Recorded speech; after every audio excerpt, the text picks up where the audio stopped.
This is Secrets to Win Big, your roadmap to sustained growth. Brought to you by Arjun Sen, founder and CEO of Zen Mango, top brand growth driver, and a former Fortune 500 executive who has been called one of the most marketing intelligent minds in the business. Find him at zenmango.com. And now, here's your host, Arjun Sen. Hi, happy Father's Day. In the last 80 episodes, I've been fortunate to have the best seat in the house to talk to leaders from all walks of life. Me taking pride in being a dad first and going through an incredible journey in my life with my daughter Raka, I could connect to the dads every chance I got. For this Father's Day, I wanted to reflect and see the commonalities between all these dads. Because consistency and authenticity starts from the very beginning. What I realized that at the core, there's a very simple human being. And when that human being connects, the connection is very deep. Each one of these dads, when they shared with a smile. And that smile you do not see every day in the corporate world. Whether it is the founder of mega growing restaurant chain or the president of one of the biggest media companies in India, a film producer, and other successful business personalities. When you watch the video, you'll see that they are all connected. They have a smile when they talk about the first time they held their babies. And that, to me, is at the core who we are.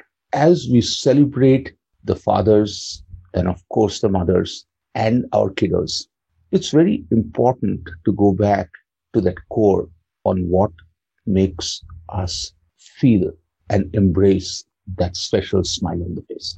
It helped me remember those exact moments in my life, which I wish I could go back and relive again. But I'm lucky. I have those memories, and each one of you have those memories too. One thought that hit me was feeling that authenticity. So let's celebrate Father's Day by recognizing the cool dads each one of us are. And I want to digress a little bit right here.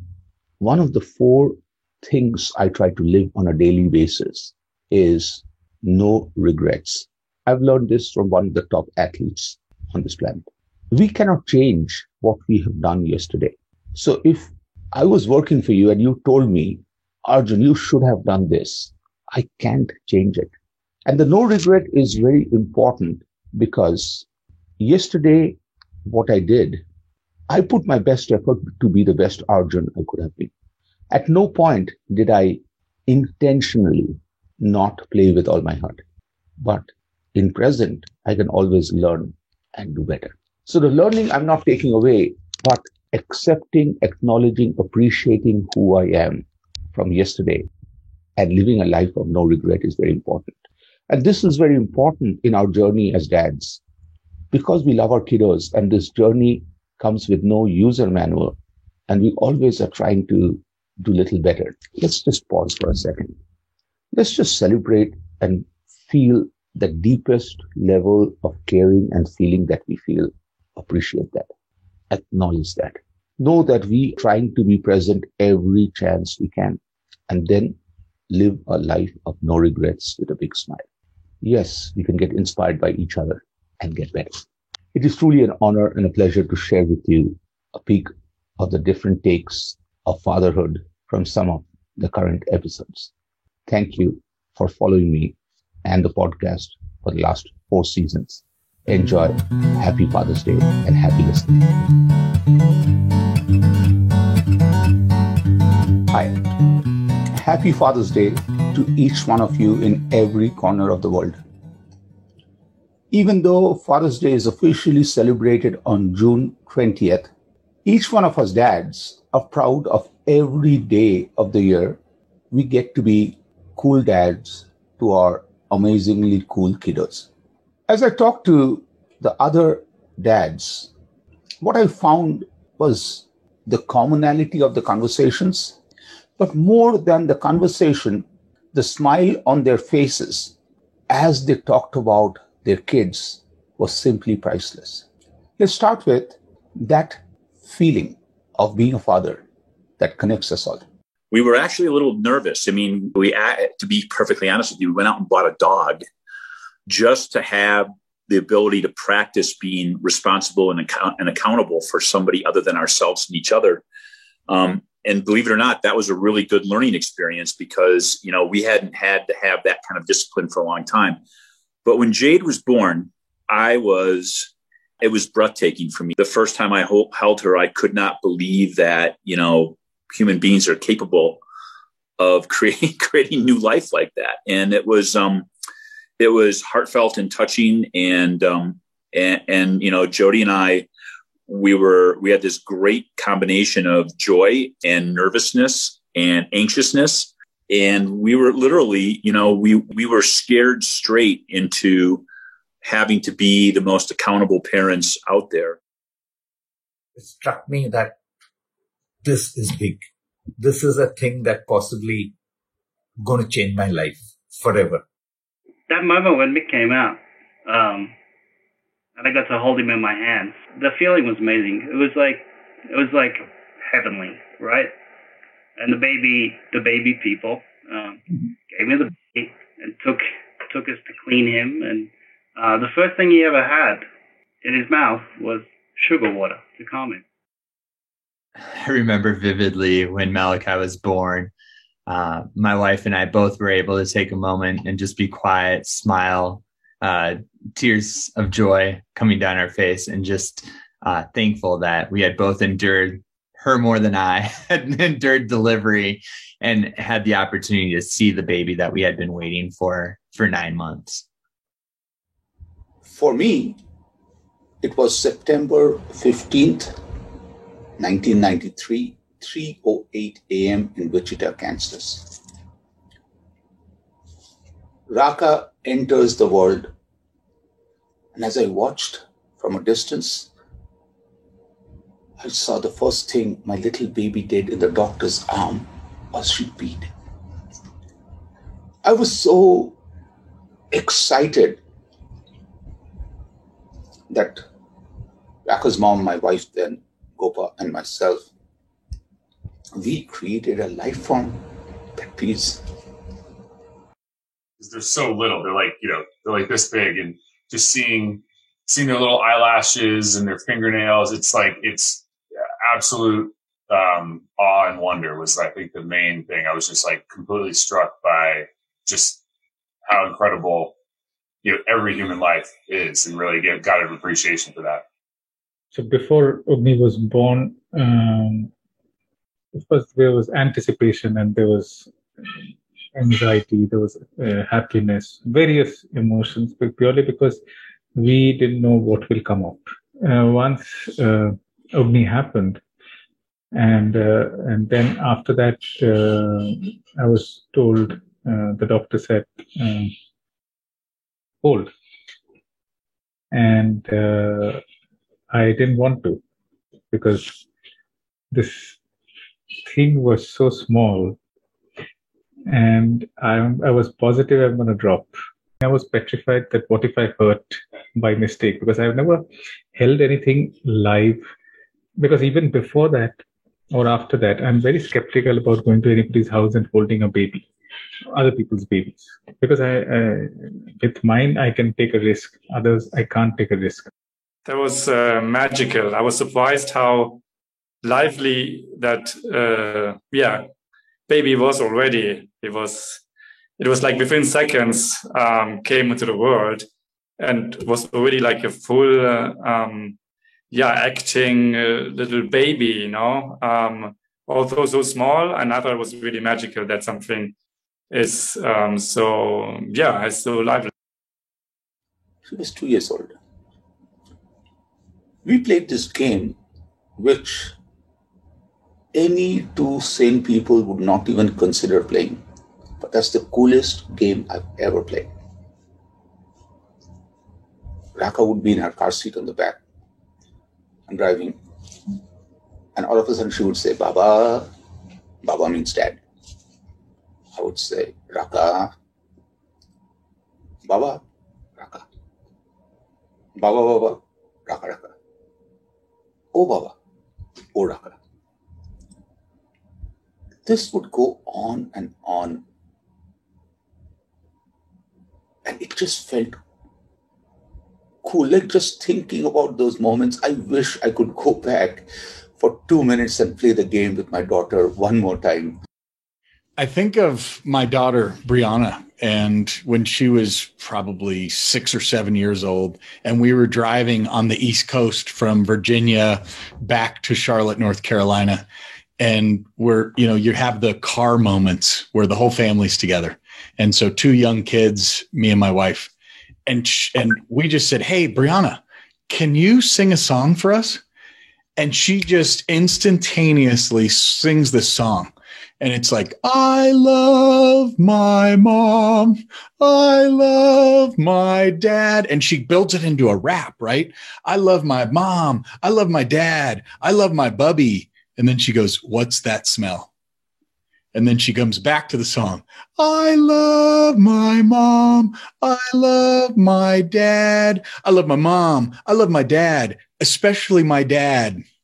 We've now moved to Northern California. We're living in Belmont. And I don't even know how this came about. But one day he says, "Oh, no." And so we started doing that more and having more and more fun with that simple 2 words. So I'd go, "Oh, no." And then he'd try to beat me on the time, right? We'd click the stopwatch out. Mm-hmm. And it was so fun. As soon as we found out that my wife was pregnant with our son, Malachi, I had started going up to her belly and doing the goofiest thing, talking to her belly, right? And baby's inside there. And as he became bigger, he would kick when I would talk. And so it added to the anticipation of seeing Malachi when he was born. So the day he was born, he was screaming, crying, getting wiped off by all the nurses and getting some mama time.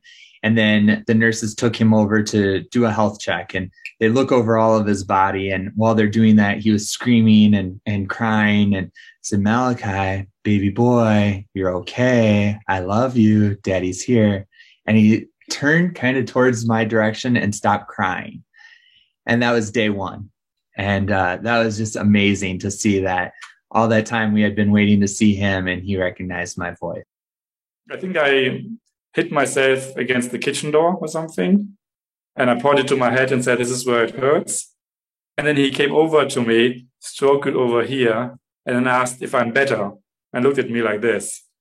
And this was like really, I was like a very proud moment where he showed empathy and was already coming and learned this. And then was also curious enough to ask me whether I was actually better too after he stroked my head.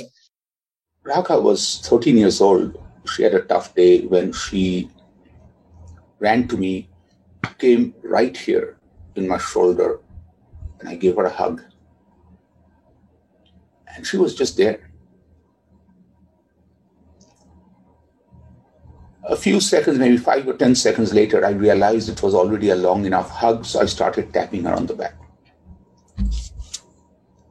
Little Raka looked up, stared at me, and said, "Baba, do you know what that means?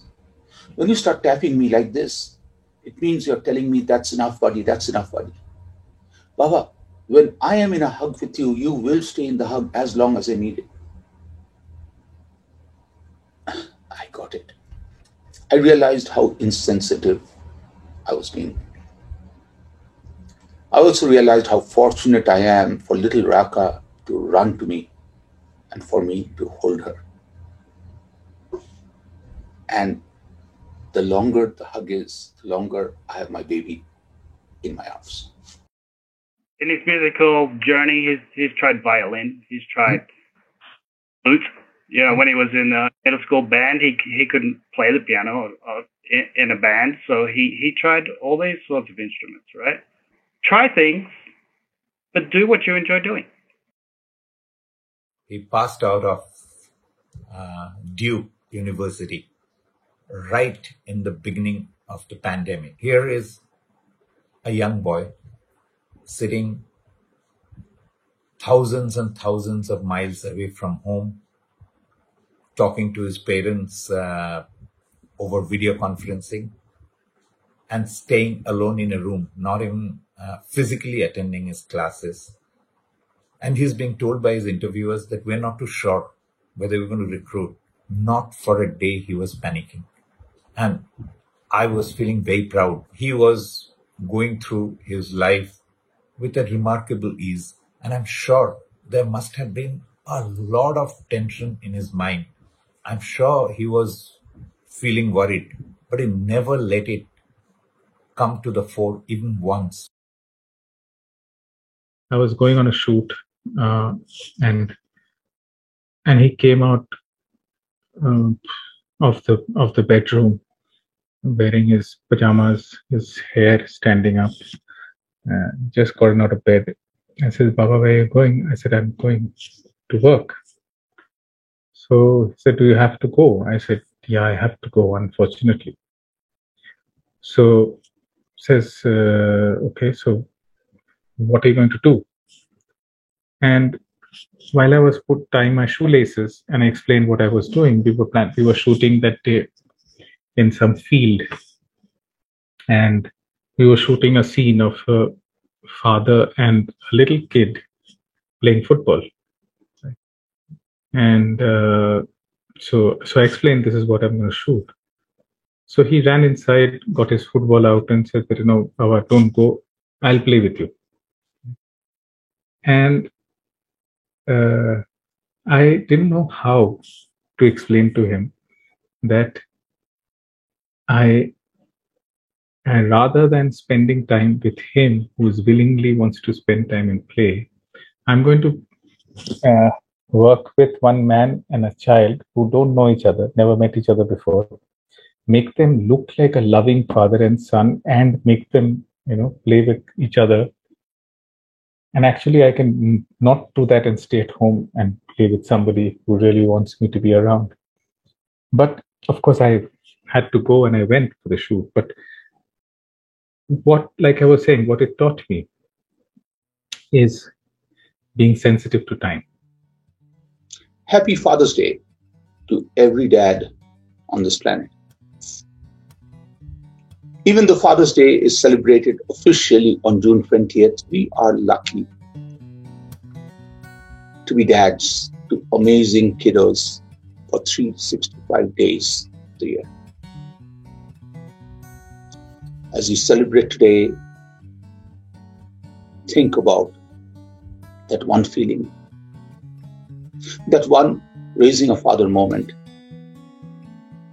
Hold on to that, celebrate that, and share it with other dads so we can each get inspired by each other. It's a tough job with no user manual, but it's a job which none of us ever regret or will ever give up on. Happy Father's Day. You've been listening to Secrets to Win Big with Arjun Sen, founder and CEO of Zen Mango, top brand growth driver, and a former Fortune 500 executive who has been called one of the most marketing intelligent minds in the business. To learn more, visit www.zenmango.com. Share this podcast with your friends and subscribe wherever you like to listen to podcasts.